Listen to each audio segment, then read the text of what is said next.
Halo. Halo. Oke. Halo Ganesha Muda, selamat datang di Keskanik Podcast SPK Manik. Yeay. Oke, jadi kali ini saya Nadia Aurel Putri Aji sebagai host. Kali ini kedatangan tamu undangan yaitu Mas Danda. Kebetulan Mas Danda ini adalah alumni Manik angkatan 58 ya Mas? Iya benar. 58 yang baru aja lulus tahun 2022. Baru aja berarti ya kemarin fresh graduate ya? Fresh graduate. Oke, Mas Danda sendiri ini kuliah di Universitas Semarang UNES ya? Iya benar. Ilmu hukum. Ilmu hukum, buset, keren banget gak tuh? Oke, jadi ini kali ini kan Mas Danda dari SMA ke kuliah itu pasti ada fase-fase yang dimana memasuki ranah baru. Pastinya kalau ranah baru, pertemanan baru juga gak sih? Iya bener banget pasti. Nah, kalau misalnya menurut Mas Danda sendiri, gimana sih cara dapetin teman di perkuliahan? Cara dapetin temen di kuliahan tuh menurut aku gampang ya. Tergantung kitanya itu gimana. Kita harus tahu diri kita itu kayak gimana biar kita tuh bisa cocok gitu loh berteman sama orang ini, orang Satu itu. sama lain ya? Iya bener. Jadi Okay. kita pertama kenal diri kita sendiri. Yang kedua kita saling menghargai aja. Apalagi di dunia perkuliahan kan pasti banyak banget kan macam orangnya, tipenya. Iya, per personal tuh pasti beda-beda Iya kan? bener, apalagi bener banget. lingkupnya kan nasional. Iya, Pasti banyak ada yang dari di luar pulau. Iya bener banget, mungkin dari segi fisik sama kita berbeda itu kita harus bener-bener respect sih. Biar kita mereka juga respect juga ke kita. Kalau saling respect kan pasti menimbulkan apa ya, kayak hubungan positif lah. Iya, gitu. Kalau menurut Mas Danda sendiri serem gak sih nyari temen di kuliah? Kalau serem nggak sih tuh nggak juga sih. Enggak. Soalnya di lingkungan perkuliahanku, pertemananku tuh mirip-mirip dengan pertemananku di SMA. Bener. Jadi kayak ya udah kayak gini-gini aja. Cuma mungkin kalau di dunia perkuliahan tuh kayak penyebaran informasinya tuh sangat cepat. Sangat cepat. Jadi itu kayak ada dua dampak baik dan buruk. Iya. Kalau dampak buruknya mungkin kayak penyebaran kayak gosip yang nggak benar bisa cepat gitu loh. Oke. Jadi menurut Mas Danda sendiri dari 0 sampai 10 tuh seberapa pentingnya punya teman di kuliah? Kalau untuk aku sih 8. 8 ya? Soalnya aku tipikal orang apalagi di lingkungan yang baru, apalagi aku juga ngekos kan. Iya. Pasti butuh bantuan, butuh ini, butuh itu. Kalau ngerjain sendiri kan pasti akan ribet gitu loh. Iya, pasti kita butuh relasi kan? Bener, kita butuh ini itu, kita butuh orang yang tahu. Jadi aku di sana harus bagaimana caranya aku dapat temen gitu loh. Dapat teman, oke. Nah, menurut Mas Danda sendiri, gimana sih pendapat Mas Danda ketika mahasiswa itu nggak punya teman? Kalau nggak punya temen sih itu tergantung pribadi masing-masing. Ada yang introvert sama ekstrovert Iya ya? bener. Kalau emang dari merekanya nyaman sendiri, bisa produktif sendiri itu malah menguntungkan. Cuma kalau tipikal orangnya kayak aku yang mungkin kesana kesini mungkin susah kalau sendiri gitu kan. Oke. Jadi untuk mereka sendiri itu lebih baik daripada mereka ya kalau terlalu memaksakan malah terjerumus ke nanti menyusahkan diri sendiri nggak sih Iya bener jatuhnya? banget. Ya. Mas Danda sendiri nih maksudnya ekstrovert apa introvert nih? Aku di tengah-tengahnya sih, ambivert. Ambivert, tengah-tengah ya. Oke. Kalau misalnya Mas Danda sendiri ini kan pasti punya teman. Nah, itu tuh pernah nggak sih Mas Danda menemukan teman yang itu tuh masuknya toksik? Dan itu tuh yang harus dihindari tuh teman kayak gimana? Kalau pernah sih, jujur pasti semua orang pernah lah ya. Pasti pernah. Kalau yang dihindari sih yang pertama di dunia perkuliahan kan kita tujuannya kuliah, kita cari ilmu. Kita sebisa mungkin cari orang yang memberi benefit kita gitu loh. Tapi kita juga nggak lupa memberi benefit mereka juga. Jadi yang istilahnya nggak saling bergantung gitu loh. Maksudnya saling bergantung boleh. Iya, saling bergantung boleh. Cuma jangan bergantung di satu orang doang gitu loh. Dari apa yang tadi kita udah bahas tuh tipsnya apa sih biar dapet temen di kuliah? Pasti kan susah nih kan. Kita harus kayak tahu ciri mengenali temennya terlebih dahulu. Kan kita nggak mungkin kan tiba-tiba masuk atau mau jadi temanku nggak mungkin gitu kan. Mungkin. Jadi tipsnya nih apa nih dari Mas Danda sendiri? Itu pertama yang tadi aku bilang itu kayak respect. Kita juga perlu mengenali orang itu dulu gitu loh. Sebelum kita terjun ke ranah mungkin lebih dekat, lebih akrab, kita bisa cross check dulu ini orang kayak gimana, apakah bakal ngasih dampak buruk ke kita atau mungkin sebaliknya. Itu kan kita harus lihat-lihat juga kalau mau berteman gitu. Mas Dana sendiri nih punya circle nggak sih di kuliah? Pasti kan ini SD, SMP, SMA zaman sekarang udah punya circle kan, gak mungkin kan gak punya circle. Bener. Circle itu kan kayak penting, kita kalau misalnya mau cari informasi, bahkan untuk hangout, kita juga sebagai manusia itu kan pasti memerlukan tempat untuk kita bercerita. Nah itu menurut Mas Dana sendiri, Mas Dana punya circle nggak di kuliah, dan itu susah nggak bikin circle gitu tuh? Kalau punyanya sih kalau dibilang circle sih nggak circle sih, Nggak cuma kayak kita kalau mau makan biasanya ya samanya orang-orang itu doang.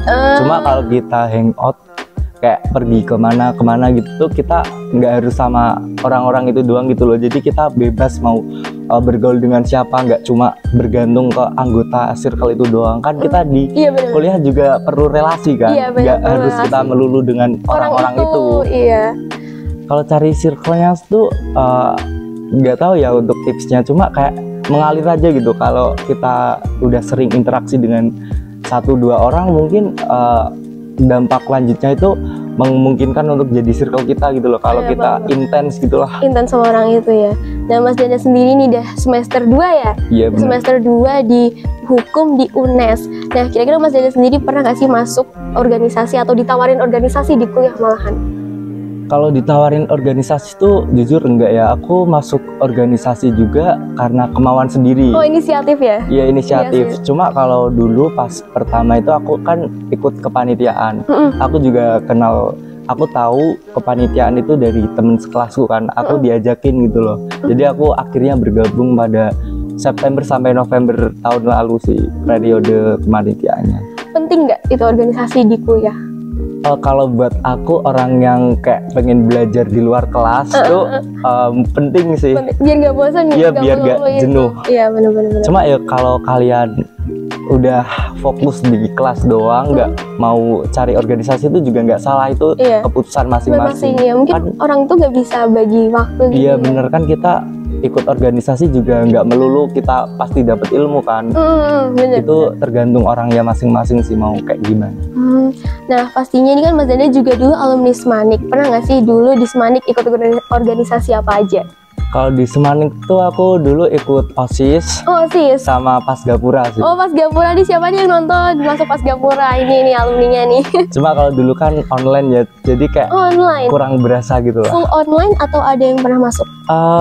Kalau pernah masuk pembelajarannya pernah, cuma kalau ngerjain prokernya tuh kebanyakan online, tapi juga ada yang offline gitu loh. Jadi kita datang entah itu buat apa, buat itu.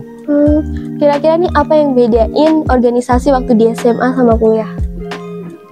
Kalau organisasi tuh sama aja ya. Kalau di SMA kan ada OSIS sebagai eksekutor dan MPK sebagai legislator kan. Iya benar. Di tingkat universitas pun sama, ada BEM yang sebagai eksekutor, dan kalau di fakultasku tuh namanya DPM sebagai legislatornya.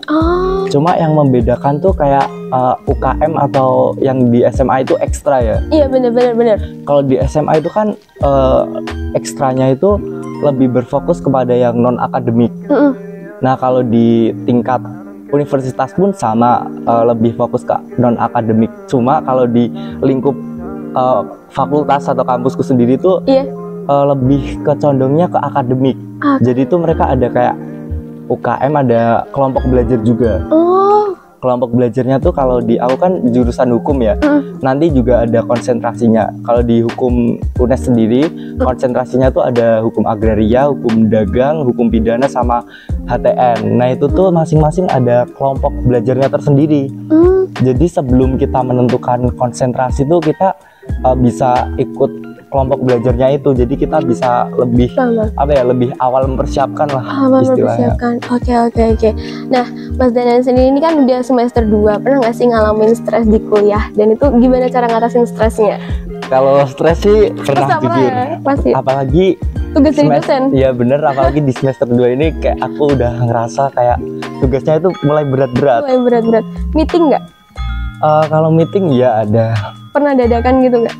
Dadakan sih biasanya, kalau meeting dadakan tuh nggak pernah, tapi kalau biasanya malah yang seringnya tuh kan harusnya kelas jam 1.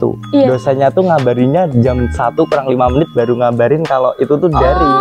Gitu loh, jadi kayak udah dadakan ada yang di kelas, udah ada yang cuma tinggal berangkat. Itu tuh mereka kayak berarti harusnya Iya. offline tapi diganti jadi online. ya, dan itu Kesel ya. keselnya tuh dadakan kan. Dadakan. Kalau bisa H-1 gitu kan lebih Iya, bisa lebih prepare prepare. lagi kan. Iya.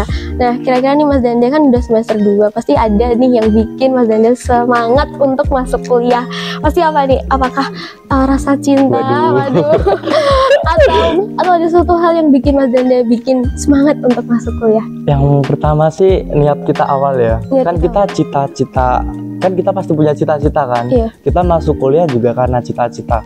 Kalau kita nggak semangat ngeraih cita-cita, bagaimana cita-cita itu bisa terwujud gitu loh. Waduh, siap.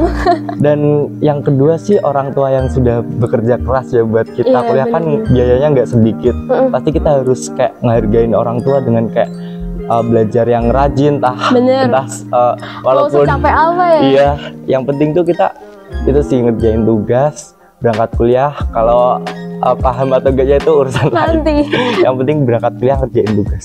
Oh gitu. Pernah nggak sih tiba-tiba lihat gitu ada yang bikin semangat cewek gitu tuh? Atau mungkin dulu di SMA Mas Danda ini adalah apa namanya, primadona di sekolah. Waduh.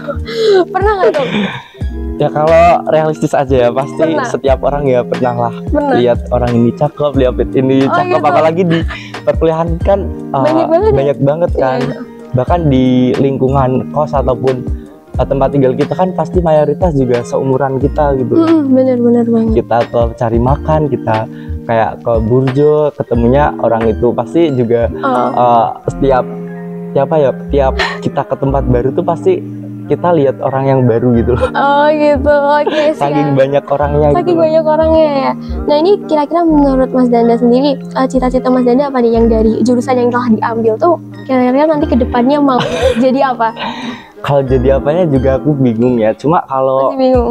konsentrasi yang aku pengen ambil itu hukum dagang. Hukum Soalnya dagang. kan aku semester 2 itu di UNES udah dapat matkul hukum dagang, dan itu aku kayak tertarik gitu loh di Kira-kira hukum jurusan dagang ini. itu nanti jadinya apa ya? Bisa konsultan bisnis gitu-gitu sih, kayak menyelesaikan permasalahan perbisnisan gitu-gitu. Oke, baik, sebelum podcastnya kita selesaikan, kira-kira nih ada nggak sih kata-kata satu atau sepatah dua kata untuk adik-adik yang lagi nonton di rumah atau di kelas bahkan nih, Mas Danda siap untuk memberikan kata-kata. Untuk adik SMA khususnya kelas 12, aku ucapin selamat buat kalian yang udah keterima di SNBP. Mulai belajar dari sekarang bisa dicicil, dan kalau yang belum lolos tetap semangat karena menggapai perguruan tinggi itu banyak jalannya. Iya. Banyak jalan menuju ke Roma. Aduh, pasti ada sesuatu yang baik yang tidak kita ketahui yang telah direncanakan oleh Tuhan. Iya, bener ya, banget. Pasti banget. Oke. Skenario Tuhan adalah skenario terbaik. Waduh, siap. Kata-kata terakhir ya. Oh, kata-kata terakhir. Waduh. Kata-kata bijak ya. Oke, siap. Makasih banyak waktunya Mas Danda Siap. udah hadir di podcast kali ini. Oh ya, aku mengucapkan terima kasih banyak untuk teman-teman yang udah nonton di podcast kali ini, dan jangan lupa nantikan untuk podcast selanjutnya. Dadah. Yeay.